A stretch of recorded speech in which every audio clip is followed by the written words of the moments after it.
Okay, so we have several people on. I see Amina, Isaiah, and who is this here? Let me see. Who's that? How do you join the meeting? So give the people who are not on yet the meeting ID number, because I had people coming in from other meetings and it will throw us all off. So everybody has to be on the same one, 825-168-2141. Can everybody hear me? Yeah. Okay, so this is the second one. That's Tamari. And then I see Amina. I see Samaya. I see Justin. There go Miss Ralston. Hi, Miss Ralston. All right. And then I've got Jayla. I don't see your video. Okay, there you are. All right. So let me go back to recording.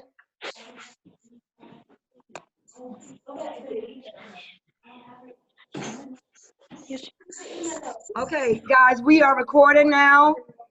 So I need everybody's attention. Can you hear me? Yes. Okay. Do you all have your speeches? All right, we need everybody to mute except whoever's going to be speaking first. So whoever's going to be doing their reading first needs to stay unmuted, and everybody else should mute themselves. I'm going to try first.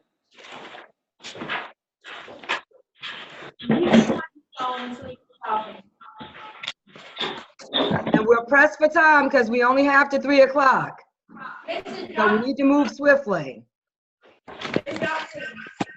Yes. Who is first?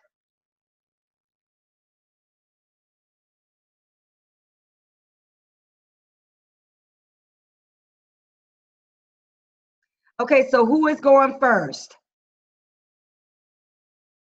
So if you're muted, Bianca. Okay, so tell her to come to the fore and get ready. Mute your mic. Everybody's mic should be muted except the one who's speaking.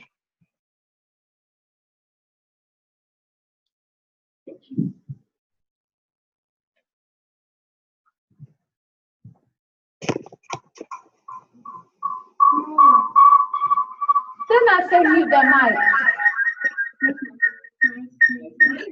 Miss Tiny, mute your mic. It's okay, Miss Ralston. Girl, it's okay.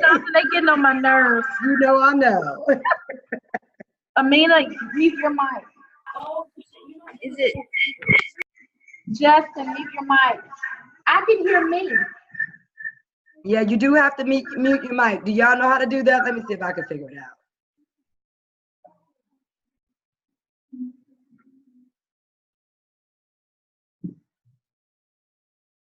Ooh. All right, so did they figure out how to mute their mics?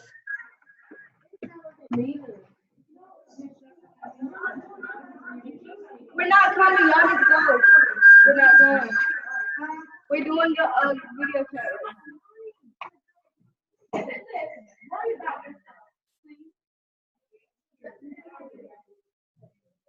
Miss Ralston, your mic needs to be here. Seems like it.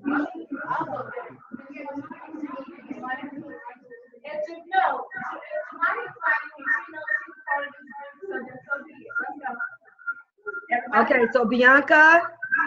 Yes. Where are you? So you're going to be on that. All right, so who is still unmuted? Is this one right here, whoever that is. Hey, you supposed to be going too. But you're not in the bed.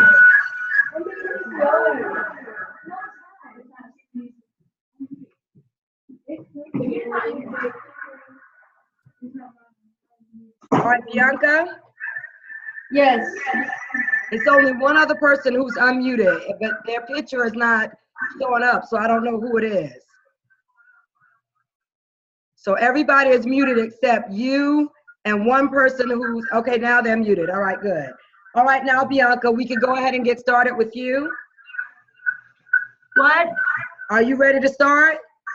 Yes. Okay, so what I'm gonna do is I'm gonna go ahead and put my timer on, and you only are reading through the first 5 minutes. Remember, Okay. we want to use your voice inflection, focus on elocution, using your punctuation, and trying to read as passionately and yet smoothly as possible. That's what everybody should be aiming for. All Okay. right, are you ready to start? Yes. All right, let me go ahead and start my timer. And so when I show the green, that's when you're gonna stop. If you don't notice it, I'll say stop. Okay. All right, I will begin when you begin. Okay.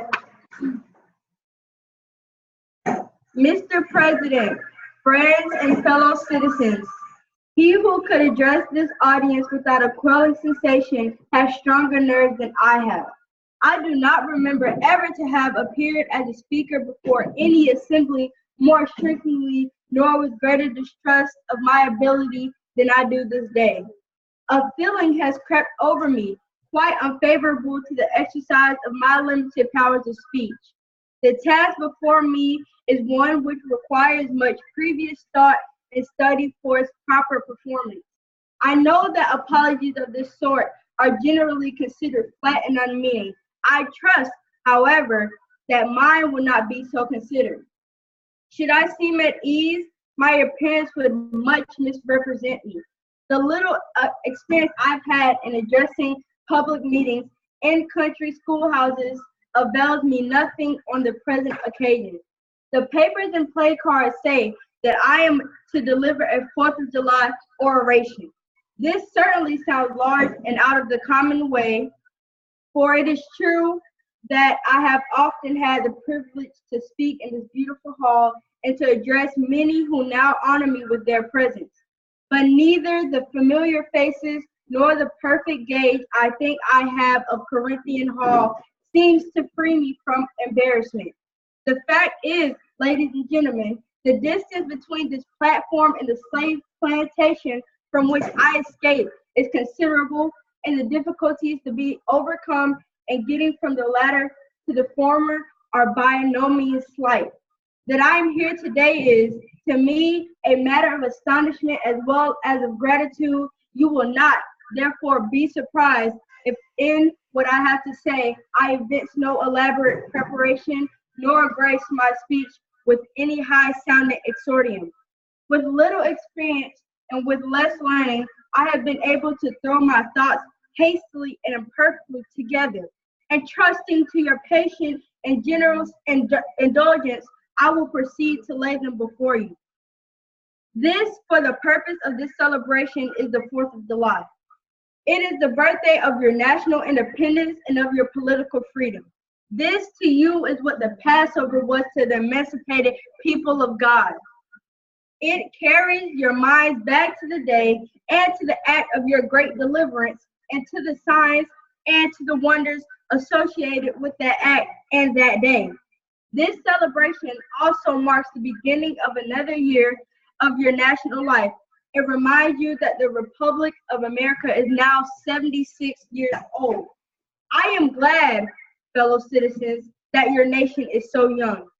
76 years, though a good old age for a man, is but a mere speck in the life of a nation.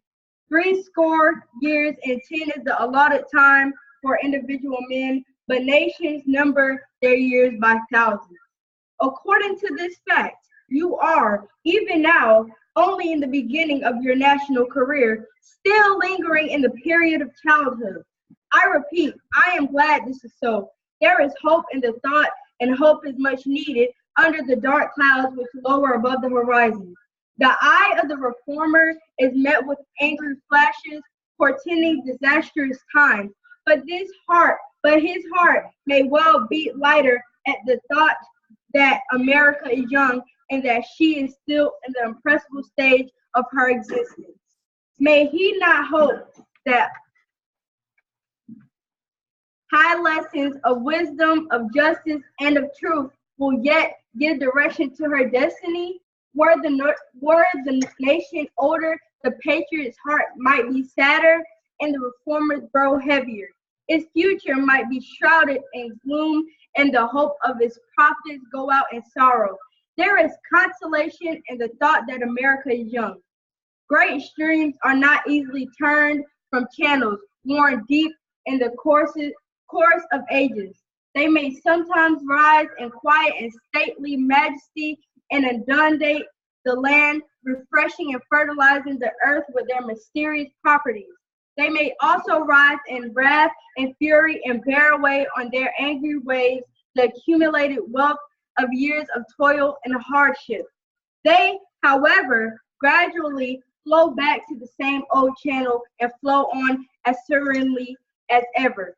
But while the river may not be turned aside, it may dry up and leave nothing behind but the withered branch and the unsightly rock to howl in the abyss sweeping wind, the sad tale of departed glory, as with rivers, so with nations. Fellow citizens, I shall not presume to dwell at length on the associations that cluster about this day. The simple story of it is that 76 years ago, the people of this country were British subjects. The style and title of your sovereign people in which you now glory was not then born. You are under the British crown. Okay, good job. All right, thank you so much, Bianca. Excellent job. Who is next?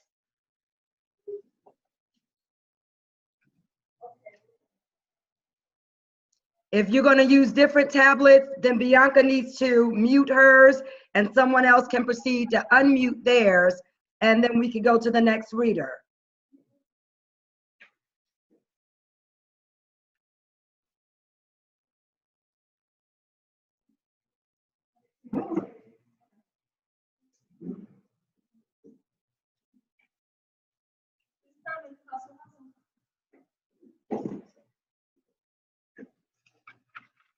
Okay, so we have Tamari is next. Okay. I will start the clock when you do. Start speaking. Mr. President, friends, and fellow citizens, he who could address this audience for a quailing succession has stronger nerves than I have. I do not remember ever to have appeared as a speaker before any assembly more shrinkingly, nor with greater distrust of my ability than I do this day. A feeling has crept over me, quite unfavorable to the exercise of my limited powers of speech. The task before me is one which requires much previous thought and study for its proper performance. I know that apologies of this sort are generally considered flat and unmeaning. I trust, however, that mine will not be so considered. Should I seem at ease, my appearance will much misrepresent me. The little experience I have had in addressing public meetings and in country schoolhouses avails me nothing on this present occasion. The papers and placards say I am to deliver a 4th of July oration. This certainly sounds large and out of the common way, for it is true that I have often had the privilege to speak in this beautiful hall and to address many who now honor me with their presence, but neither their familiar faces nor the perfect gaze I think I have of Corinthian Hall seems to free me from embarrassment. The fact is, ladies and gentlemen, the distance between this platform and the slave plantation from which I escaped is considerable, and the difficulties to be overcome is getting from the latter to the former are by no means slight. That I am here today is to me a matter of astonishment as well as of gratitude. You will not therefore be surprised if in what I have to say I evince no elaborate preparation, nor grace my speech with any high-sounding extortion. With little experience and with less learning, I have been able to throw my thoughts hastily and imperfectly together, and trusting to your patient and good and generous indulgence, I will proceed to lay them before you. This, for the purpose of this celebration, is the 4th of July. is the birthday of your national independence and your political freedom. This to you is what the Passover was to the emancipated people of God. It carries your minds back to the day and to the act of your great deliverance, and to the signs and to the wonders associated with that day, with that act in that day. This celebration also marks the beginning of another year of your national life and reminds you that the Republic of America is now 76 years old. I'm glad, fellow citizens, that your nation is so young. 76 years, though is a good old age for a man, is but a mere speck in the life of a nation. 60 years and 10 is the allotted time for individual men, but nations number their years by thousands. According to this fact, you are even now only at the beginning of your national career, still lingering in the period of childhood. I repeat, I am glad this is so. There is hope in the thought, and hope is much needed. Under the dark clouds which lower above the horizon, the eye of the reformer is met with angry flashes portending disastrous times, but his heart may well be lighter at the thought that America is young, and that she is still in the imperishable stage of her existence. May he not hope that high lessons of wisdom and justice and of truth will yet direct you to her destiny. Were the nation older, the patriot's hearts might be sadder and the reformer's brow heavier. Its future might be shrouded in gloom, and the hope of its prophets go out in sorrow. There is a constellation in the thought that America is young. Great streams are not easily turned from channels, worn deep in the course of ages.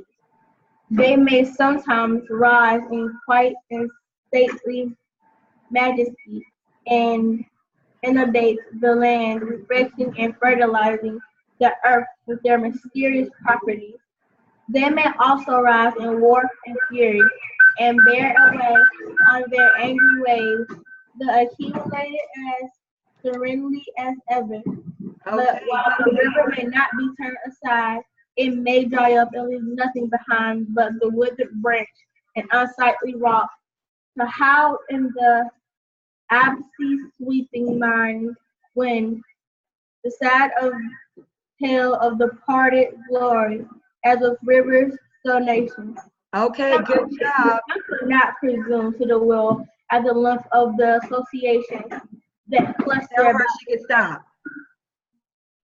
You can stop. Good job. You got your 5 minutes in. Excellent. All right. And I want the people to be sitting down because I couldn't see you, but I heard you and you did a good job. Who's next? I want to be able to see your face while you're reading.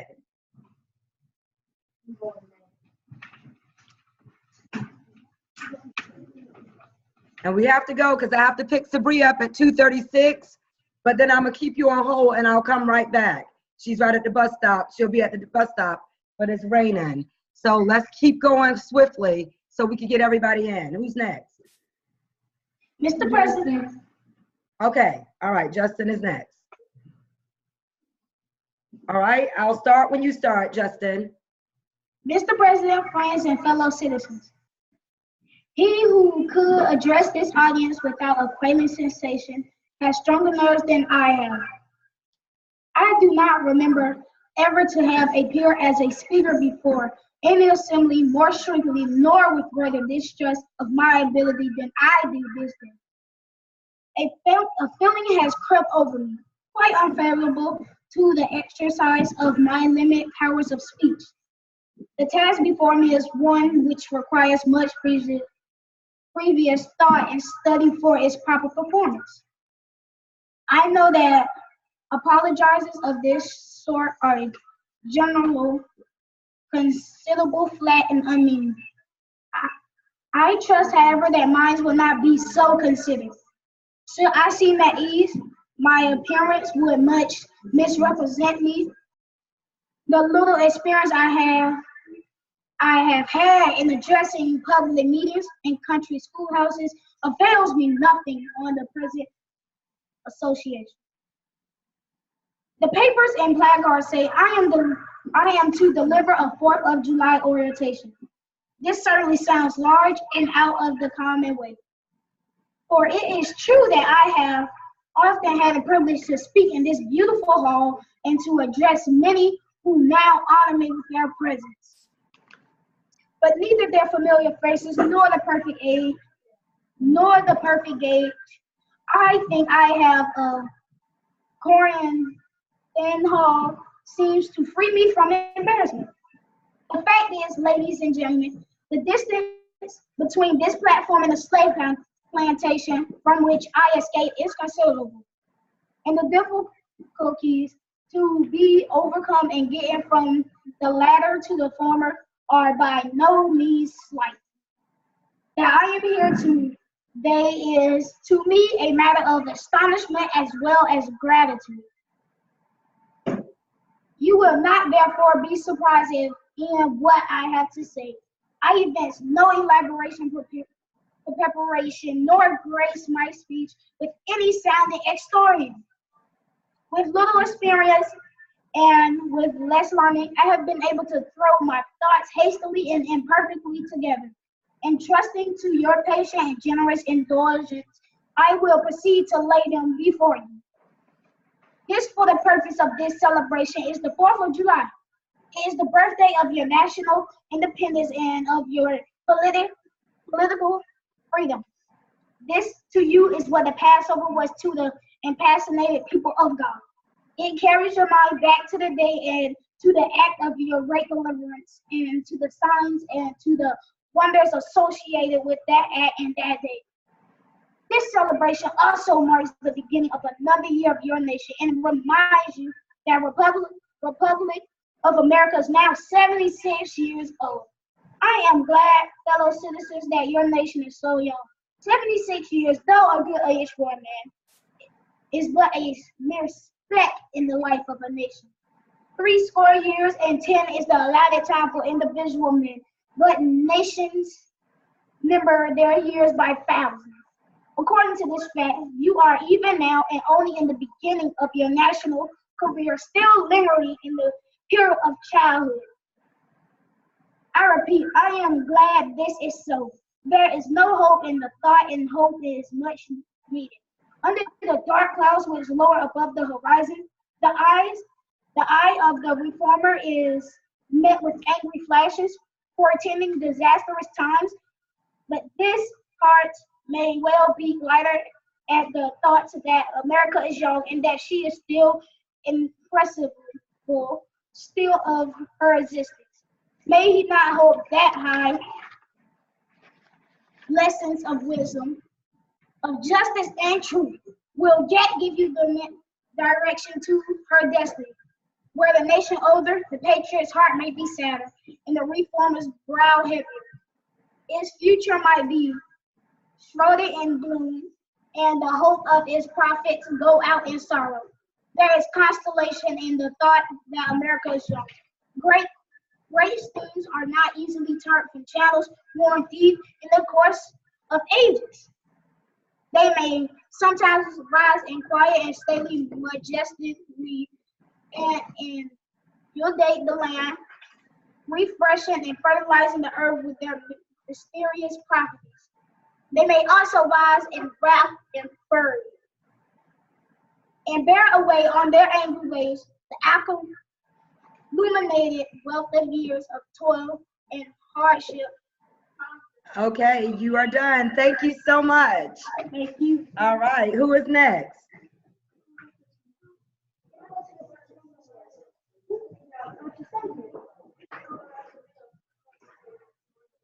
Okay, so Jayla is next. Which one is next?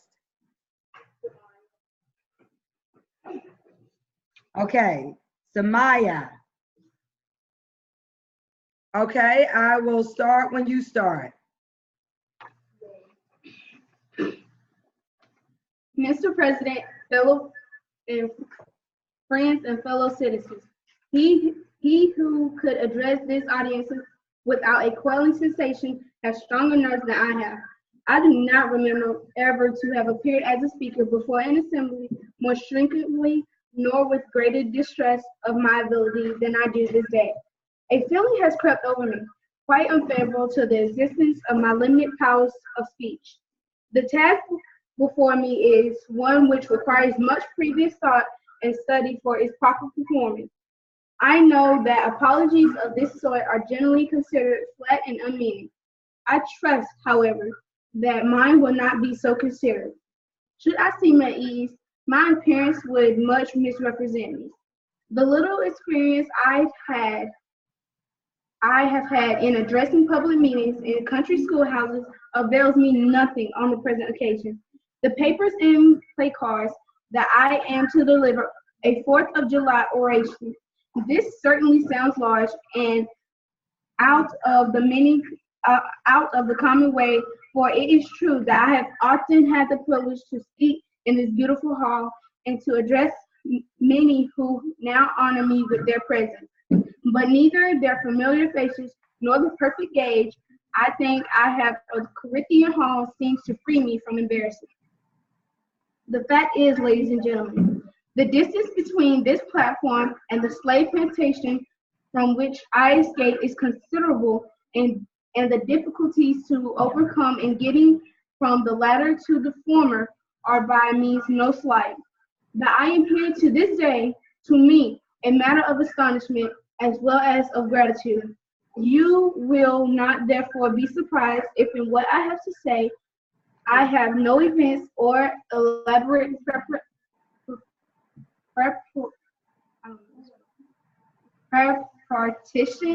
nor grace my speech with any high sound and sorting. With little experience and with less learning, I have been able to throw my thoughts hastily and imperfectly together. And trusting to your patient and generous indulgence, I will proceed to lay them before you. This, for the purpose of this celebration, is the 4th of July.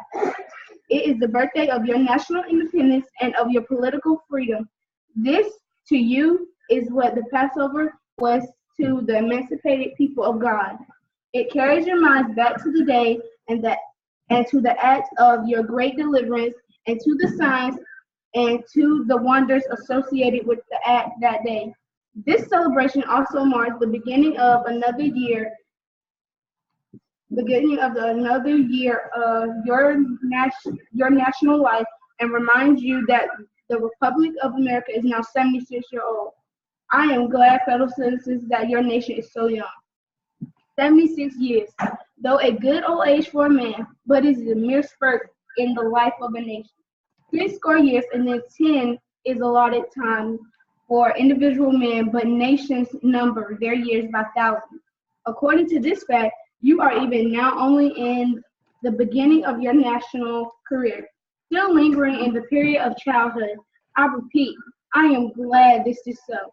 This is hope. There is hope in the thought, and hope is much needed under the dark clouds which lower above the horizon. The eye of the reformer is met with angry flashes, pretending disastrous times, but his heart may well be lighter, and at the thought that America is young and that she is still in principal stage of her existence, may he not hope that lessons of wisdom and of justice and of truth will yet give direction to her destiny. Where the nation older, the patriot's heart might be sadder, and the reformer's brow might be heavier.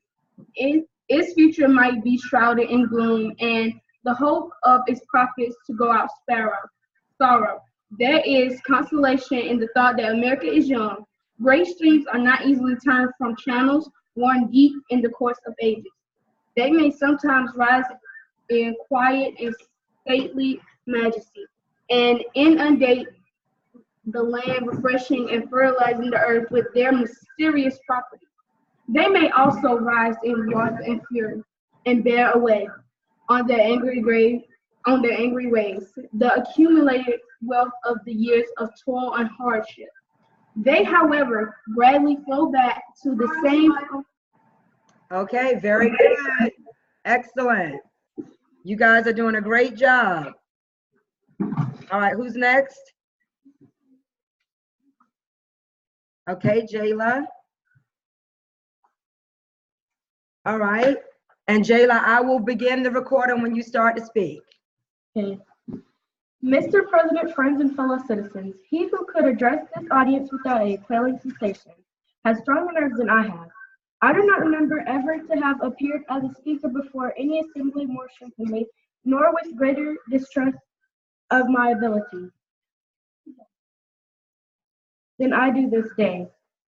A feeling has crept over me quite unfavorable to the exercise of my limited powers of speech. The task before me is one which requires much previous thought and study for its proper performance. I know that apologies of this sort are generally considered flat and unmeaning. I trust, however, that mine will not be so considered. Should I seem at ease, my appearance would much misrepresent me. The little experience I have had in addressing public meetings in country schoolhouses avails me nothing on the present occasion. The papers and play cards say that I am to deliver a 4th of July oration. This certainly sounds large and out of the common way, for it is true that I have often had the privilege to speak in this beautiful hall and to address many who now honor me with their presence. But neither their familiar faces nor the perfect gauge I think I have of Corinthian Hall seems to free me from embarrassment. The fact is, ladies and gentlemen, the distance between this platform and the slave plantation from which I escaped is considerable, and the difficulties to be overcome is getting from the latter to the former, and by no means slight. That I am here today is to me a matter of astonishment as well as of gratitude. You will not therefore be surprised if in what I have to say I invent no elaborate preparation, nor grace my speech with any high sound exordium. With little experience and with less learning, I have been able to throw my thoughts hastily and imperfectly together, and trust to your patient and generous indulgence.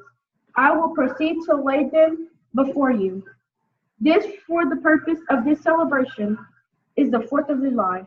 It is the birthday of your national independence and for your political freedom. This to you is what the Passover was to the emancipated people of God. It carries your minds back to the day and to the act of your great deliverance, and to the signs and to the wonders associated with that act and that day. This celebration also marks the beginning of another year of your national life, and reminds you that the Republic of America is now 76 years old. I am glad, fellow citizens, that your nation is so young. 76 years, though a good old age for a man, is but a mere speck in the life of a nation. 80 years and 10 is a lot of time for individual men, but nations number their years by thousands. According to this fact, you are now even now only in the beginning of your national career, still lingering in the period of childhood. I repeat, I am glad this is so. There is hope in the thought, and hope is much needed. Under the dark clouds which lower above the horizon, the eye of the reformer is met with angry flashes, portending disastrous times, but his heart may well beat lighter at the thought that America is young, and that she is still in the impressible stage of her existence. May he not hope that high less of wisdom, of justice, and of truth will yet give direction to her destiny, where the nation order, the patriot's heart might be sadder and the reformer's brow heavier. Its future might be shrouded in gloom, and the hope of its prophets go out in sorrow.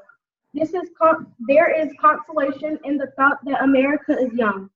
Great streams are not easily turned from channels, worn deep in the curse of ages. They might sometimes rise in quiet and stately majesty and the land, refreshing and fertilizing the earth with their mysterious wealth, their mysterious properties. They may also rise in the wrath and fury and bear away. Good job. Good job. All right, now who's next? And let me announce, all of your videos are being recorded, and Dr. Hall is going to be watching this with me as we make our final decisions. So please don't be poking fingers or putting things in front of the camera and doing things that distract me.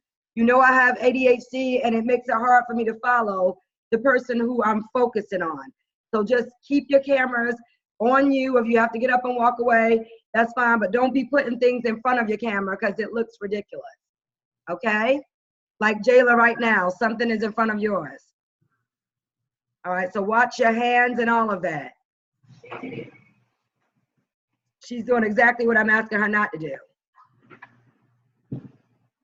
All right, so who's next? Me. All right, make sure Jayla heard me when I said don't put things in front of the camera. Tell her. Do not put things in front of the camera. Because when you put your finger or the devices in front of the camera, it messes up the screen. And Dr. Hall and I are going to be making final decisions based on rewatching this. So represent yourself well. All right, so Isaiah's next? Yes. Okay, very good. I will start the camera when you begin speaking. Is this mic on? Okay. Yes. I'm sorry, I just want to make sure it was on. I can hear them. Yes, I can hear you. Okay. Okay. And let me see if it's raining real quick. Hold on 1 second. Hold on, Isaiah.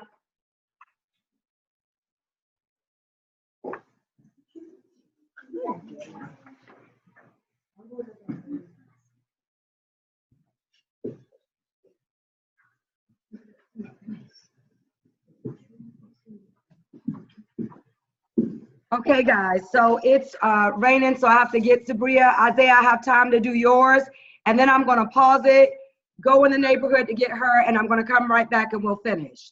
Okay? All right, so we start now. Mr. President, friends, and fellow citizens, who could address this audience without a quelling sensation, has stronger nerves than I have. I do not remember when I have to appear as a speaker before any assembly more shrinkingly, nor with greater distrust of my ability than I do this day. A feeling has crept over me, quite unfavorable to the exercise of my limited powers of speech. The task before me is one which requires much previous thought and study for its proper performance. I know that apologies of this sort are generally considered flat and unmeaning. I trust, however, that mine will not be so considered. Should I seem at ease, my appearance would much misrepresent me. The little experience I have in the addressing public meetings in the country houses avails me with nothing on the present occasion. The papers and pay cards say that I am to deliver a 4th of July oration. This certainly sounds large and out of the common way, for it is true that I have often had the privilege to speak in this beautiful hall and to address many who now honor me in their presence. But neither their family faces nor the perfect gag I think I have Corinthian Hall seems to free me from embarrassment. The fact is, ladies and gentlemen, the distance between this platform and the slave plantation from which I escaped is considerable, and the difficulties to be overcome in getting from the later to the former are by no means sight. That I am here today is, to me, a matter of astonishment as well as of gratitude. You will not therefore be surprised if in what I have to say is no, what if in what I have to say I evince no elaborate preparation, nor grace my speech with any high-sounding exordium. With little experience and with less learning, I have been able to throw my thoughts hastily and imperfectly together with trusting to your patience and gorgeous indelicacy. I will proceed to lay them before you. This for the purpose of this celebration is the 4th of July. It is the birthday of your national independence and of your politician freedom. This is to you, this is what the Passover was in the emancipated people of God. It carries your mind back in the day and into the act of your great deliverance and the signs and the wonders associated with the act. And that day, this celebration also marks the beginning of another year in your national life. This reminds you that the Republic of America is now 76 years old. I am glad, fellow citizens, that your nation is so young. 67 years, though a good age for men, this is a mere speck in the life of a nation. 70 and 10 is the allotted time for individual men, but nations number their years by thousands. According to this fact, you are, even now, only the beginning of your nation. Career still lingering in the period of childhood. I repeat, I'm glad this is so. There is hope in the thought, and hope is much needed under the dark clouds and which lower above the horizon. The eye of the reformer is met with angry flashes, portending disastrous times, but his heart may well beat louder at the thought that America is young. Okay. And guys, I've got to go. I'm gonna pause the video. Don't want to bus stop because it's raining, and then I'm gonna come right back and finish the others. Okay. So just wait. It shouldn't take more than a few minutes. Then I do this day. A feeling has crept over me, quite unfavorable to the excess of my limited powers of speech. The task I have before me is one which requires much previous thought and study for its proper performance. I have known that apologies of this sort are generally considered flat and unmeaning. I trust, however, that mine will not be considered should I seem at ease. My appearance would much misrepresent me with a little experience I have in addressing public meetings in country schoolhouses avails me nothing to the present occasion. The paper and play card says that I am to deliver a 4th of July oration. This certainly sounds large and out of the common way, for it is true I have often had privilege to speak in this beautiful hall, to address many who now honor me with their presence, but neither with their familiar faces, nor the perfect gauge I think I have. The Coram Hall seems to free me from embarrassment. In fact, is, ladies and gentlemen, the distance between this platform and the slave plantation from which I escaped is considerable, and the difficulties to overcome in getting from the latter to the former are by no means slight. That I am here today is to me a matter of astonishment as well of gratitude. You will not therefore be surprised. And what I have to say, I invent no elaborate participation nor grace my speech with a high sounding exorium, with little experience, less learning. I have been able to throw my thoughts hastily and imperfectly together, and trusting your patience and generous indulgence, I will proceed to lay them before you. This for the purpose of this celebration is the 4th of July. It is the birthday of your nation's independence and your political freedom. This to you is what the Passover was to exterminate people of God. It carries your mind back to the day and the act of your great deliverance and to sign and to the wondered associates that the fact that the act that day celebration also marks the beginning of another year, your nation's life, and remind you that the Republic of America is now 76 years old. I am glad, fellow citizens, your nation is so young. 76 years, though a good old age for a man, is a mirth-spec in life of a nation. 80 is allotted time for individual men, but nations number by their years and thousands. According to this fact, you are, even now, only in the beginning of your nation's career, still lingering in the period of childhood. I repeat, I am glad this is so. There is hope and in the thoughts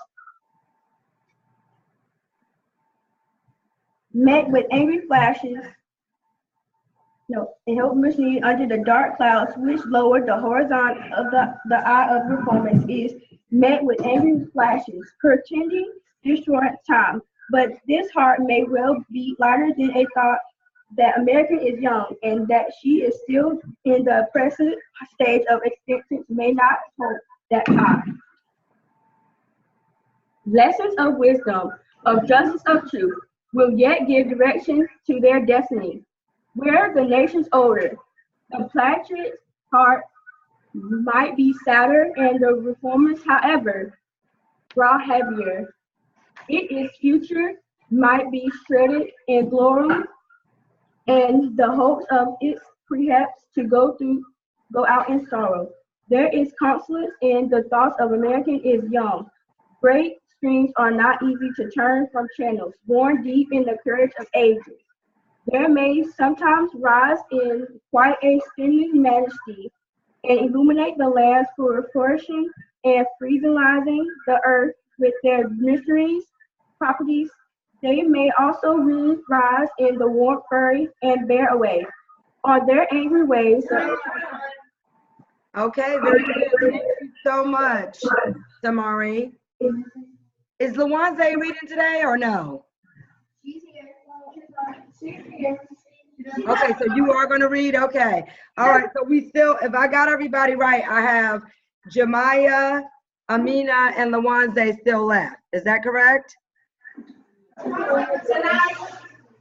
Huh? Lawanze doesn't want to participate. Are you serious, Lawanze? Yes. Lawanze, are you serious? Yes. All right, I don't want anybody who doesn't want to do it. I'll meet you where you are. All right, so what about Amina? Are you going to go ahead and read, Amina?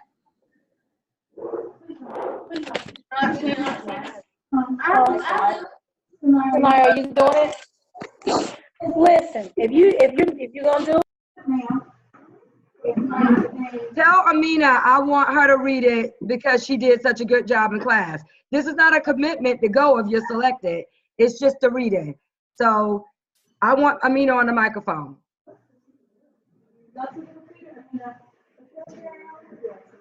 And I would love to hear Lawanze too. Remember, this is not a commitment to go to DC. It's simply a reading. All right, you're up, Amina. I'll start when you start. Mr. President, friends, and fellow citizens, he who could address this audience without a quailing sensation has stronger nerves than I have. I do not remember ever to have appeared as a speaker before any assembly more shrinkingly, nor with greater distrust of my ability, than I do this day. A feeling has crept over me, quite unfavorable to the exercise of my limited powers of speech. The task before me is one which requires much previous thought and study for its proper performance. I know that apologies of this sort are generally considered flat and unmeaning. I trust, however, that mine will not be so considered. Should I seem at ease, my appearance will much misrepresent me. The little experience I have had in addressing public meetings and country schoolhouses avails me nothing on the present occasion. The papers and placards say that I am to deliver a 4th of July oration. This certainly sounds large and out of the common way, for it is true that I have often had the privilege to speak in this beautiful hall and to address many who now honor me with their presence. But neither familiar faces nor the perfect gauge I have of Corinthian Hall seems to free me from embarrassment. The fact is, ladies and gentlemen, the distance between this platform and the slave plantation from which I escaped is considerable, and the difficulties to be overcome in getting from the latter to the former are by no means slight. That I am here today, to me, is a matter of astonishment as well as of gratitude.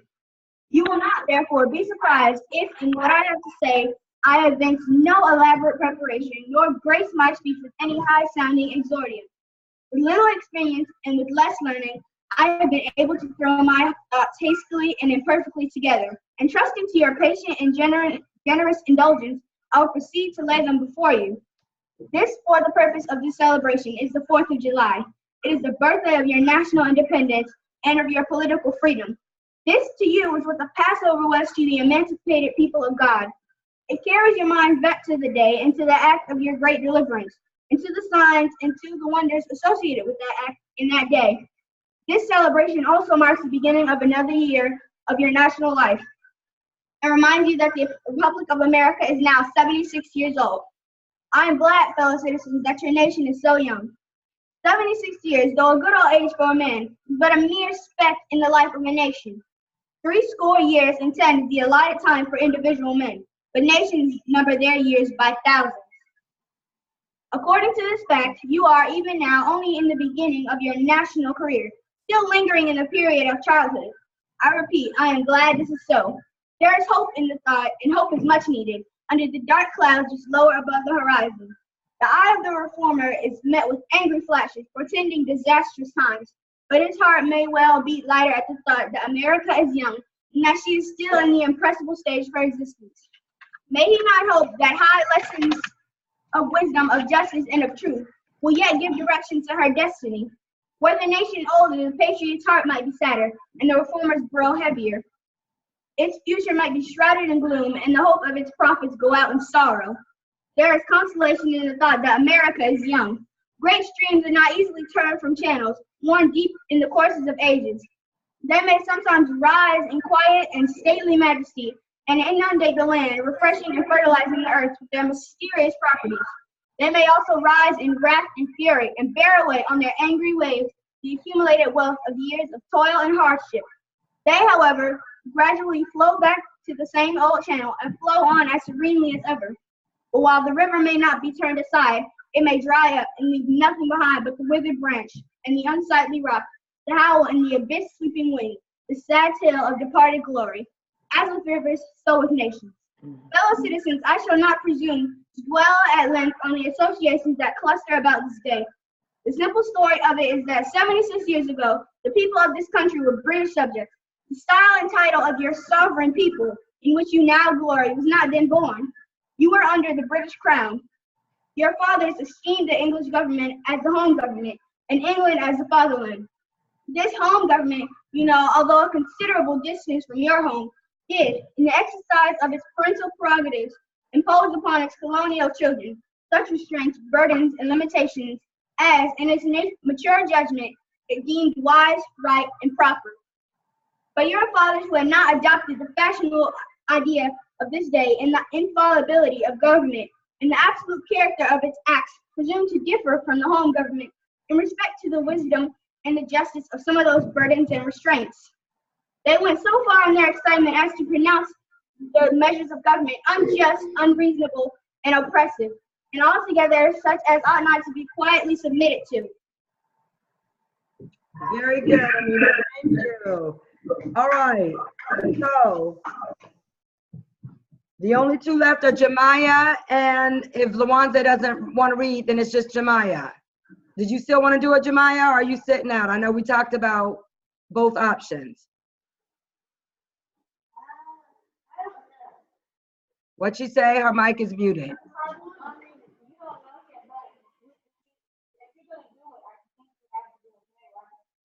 What did she say? Her mic is muted. Are you gonna do it? You gonna do it, So what did you decide, Jemiah? Jemiah? I don't want you to feel pressured, baby girl. I want you to know this is a safe environment. You all have done very well. The fact that you're stepping to the plate and making an attempt is impressive. But if you don't want to do it, I told you last night, that's up to you. But if you do, we'll all just listen and take it all in consideration. You're in a safe space amongst people who love and regard you. I'm gonna go. Okay. That's All right, I'll start when you start. Mr. President, friends, and fellow citizens, who could address this audience without a quality sensation and stronger words than I have? I do not remember ever to have appeared as a speaker before in the assembly more shrinkingly, nor with greater distrust of my ability than I do this day. A feeling has crept over me quite unfavorable to the exercise of my limited powers of speech. The task before me is one which requires much previous thoughts and study for its proper performance. I know that apologies of this sort are generally considered flat and unmeaning. I trust, however, that mine will not be so considered. Should I seek at ease, my peers would much misrepresent me. The little experience I have had in addressing public meetings in courthouses avails me nothing on the present oc- occasion. The papers and placards say that I am to deliver a 4th of July oration. This certainly sounds large and out of the common way, for it is true that I have often had a privilege to speak in this beautiful hall, and to address many who now honor me with their presence. But neither their familiar faces nor their perfect gauge, I think I have to coordinate hall, seems to free me from embarrassment. The fact is, ladies and gentlemen, the distance between this platform and the slave plantation from which I escaped is considerable, and the difficulties to be overcome in getting from the latter to the former are by no means slight. That I am here today is to me a matter of astonishment as well as of gratitude. You will not therefore be surprised if in what I have to say I advance no elaborate preparation, nor grace my speech with any high-sounding extortion. With little experience and with less learning, I have been able to throw my thoughts hastily and imperfectly together, and trusting to your patience and generous indulgence, I will proceed to lay them before you. This, for the purpose of this celebration, is the 4th of July. It is the birthday of your national independence and your political freedom. This to you is what the Passover was to the implicate people of God. It carries your minds back to the day and to the act of your great deliverance, and to the signs and to the wonders associated with that act and that day. This celebration also marks the beginning to another year of your national life. It reminds you that the Republic of America is now 76 years old. I am glad, fellow citizens, that your national is so young. 76 years old, though a good old age for a man, is but a mere speck in the life of a nation. 70 and 10 is a lot time for individual men, but nations number their years by thousands. According to this fact, you are even now only in the beginning of your national career, still lingering in the period of childhood. I repeat, I am glad this is so. There is hope in the thought, and hope is much needed under the dark clouds which lower above the horizon. The eye of the reformer is met with anger flashes, pretending the stature time, but his heart may well beat lighter. Okay, I'm so proud of you, my dear. Thank you so much for doing that. All right, so Luanze once more, going once, going twice. What'd she say? Luanze said no? Luanze.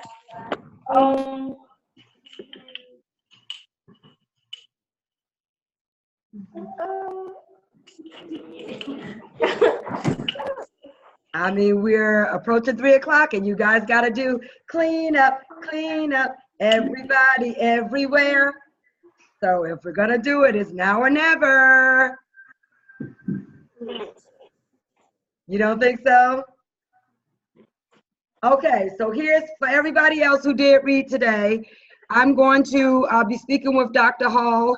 Come to find out, the deadline was tomorrow, not today, which is good news, because we're going to go back and watch all of you in your reading, and then we're going to make a decision on which 3 are going to be selected. Ms. Rowson, can she hear me? Yes. Ms. Rowson, without speaking to the scholars today, did you get to hear all of them as they read? What she said? Did you get to hear all of them as they read today? Yes, I heard everybody. I would love for you to send me a message with Dr. Hall copied on it, telling me which 3 you recommend. All right? Okay. Once we set the recommendations, then we're going to work on working with you to memorize your speech. Now, here's what I want everybody to look out for.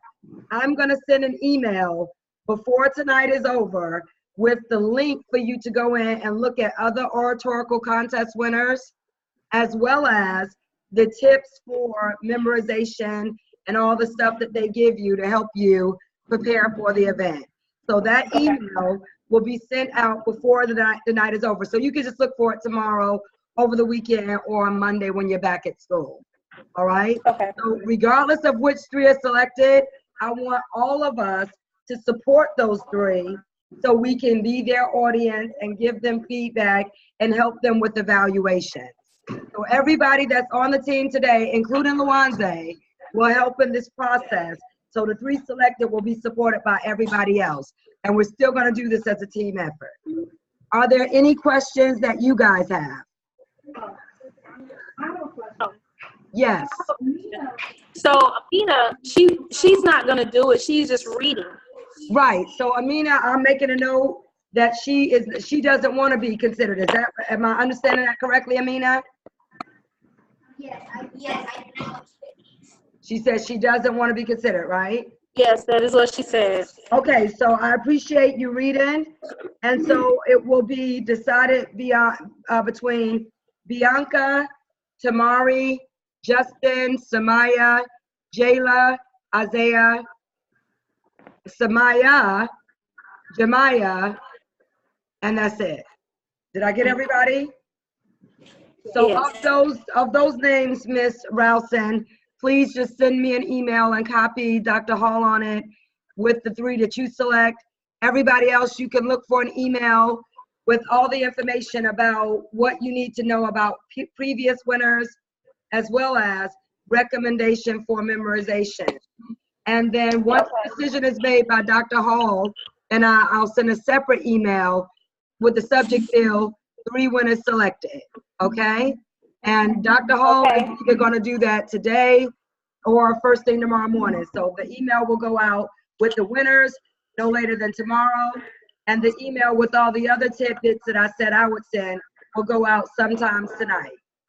Any other questions? Johnson. Yes? Yesterday I found out my phone. I don't know who's speaking. Who's speaking? Huh? Who's speaking? The other microphones need to go off or I won't be able to hear you. So Tiny Samari's tablet is not muted. Samari is not muted. All right, so yes.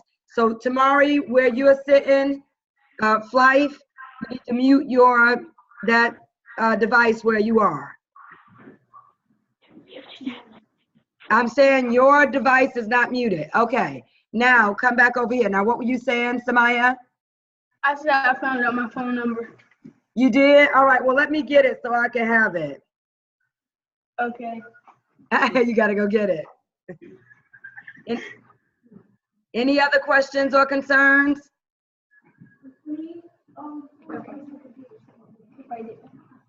All right, and you guys shouldn't have to take your tablets home today, so you can leave your tablets at school, okay? I have a question. Yes. Okay. What day is Jamaica? I'm listening. What day is the contest? I didn't hear. What day is the contest? Oh, it is going to be on, let's see here. Hold on. Oh, here. The contest is going to be on Friday, December 8th, and Saturday, December 9th. Now, here's a very interesting discovery that I found out. The debate competition is, in fact, on Saturday, December 9th. But I talked to Dr. Hall about it, and what we're planning to do is to maybe go up on Thursday so that we can do the Frederick Douglass contest on Friday and the debate contest on Saturday. And so it's going to be an event where we'll have the people for this and also the people for the debate contest. So more to come on all that. I did not get a resolution. For those of you who are waiting for the debate resolution, I should have that by next week. So just know that's coming. But All Johnson, right? I have a question. Yes. So let's say if I didn't make the orientation, could I still go for the debate tournament? Absolutely. Everybody that's on the debate team, all the people who went last time, you're automatically going on the trip because you have to be there for debate. So LaRonze, you will still be there for debate. And as soon as I get the resolution, we're going to start passing our arguments and getting Debate tournament. Miss Johnson, Yes. tomorrow I have a question. Is everybody going on the ones that basically that were on the debate team before? No, Miss Johnson, I have a question. it's going to be, hold on one second, because I can only answer one at a time. So to answer Samari's question, what we're going to do is have at least 4 debaters, possibly 6, but it's just like this. When we're doing the debate and we get the resolution, you have to try out for this trip because you have to understand that this is expensive. So we need to take people who are actually participating. So if you don't make it for this, you still can make it with the debate, but it's still going to be where you have to be debating and demonstrating skills. All right, any other questions? Miss Johnson, I have it. It is Okay. 252 Uh-huh. 661 Okay. 2269. Okay, so 252 Uh-huh. 661 2269. Yes. Okay, all right, I got it for my records now. Okay. And remember I said you guys don't have to take your tablets home, so make sure the tablets are left today, okay? Yes, ma'am. Thank you so much for allowing me to participate Thank you all for your cooperation. I'll speak to you soon. Yes, ma'am. All right, bye-bye. Bye.